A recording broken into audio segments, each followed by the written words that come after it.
Olá, tudo bem? Que é o terceiro pensamento que eu falei que eu ia postar.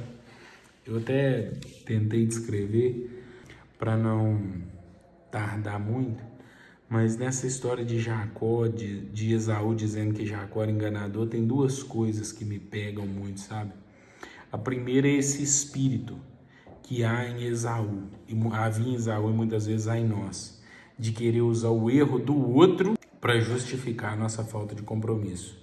Eu não quero servir a Deus e não congregar e falo que a culpa é do irmão que está na igreja que mente, do irmão que está na igreja e adultera, do irmão que está na igreja é fofoqueiro, do irmão que está na igreja é ruim de paga.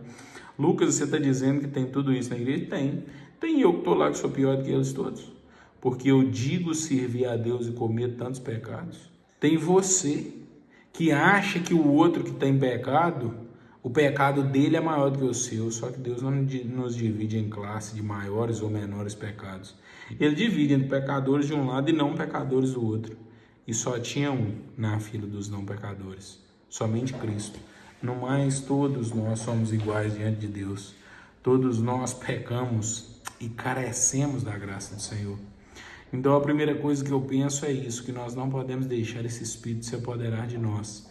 Esse espírito que tenta culpar os outros pelos erros que nós cometemos.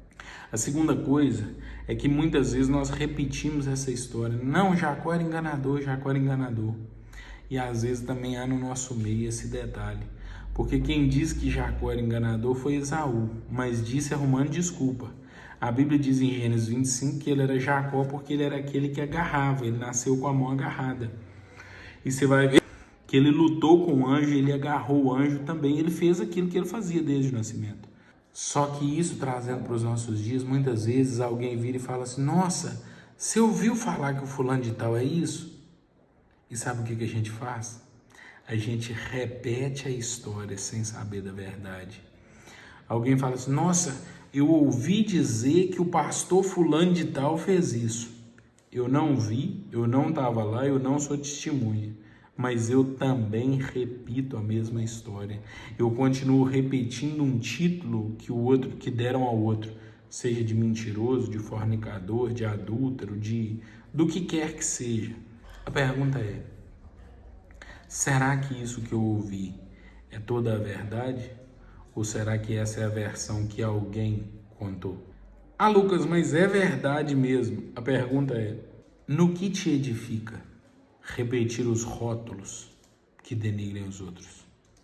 Que o Senhor nos ensine a não ter o espírito de Esaú para inventar desculpas, nem ter o espírito de Esaú para dar rótulos aos outros, ou para repetir os rótulos que deram. Que quando a gente não tiver nada para falar, a gente fica caladinho. Talvez a gente ganhe muito mais. Deus te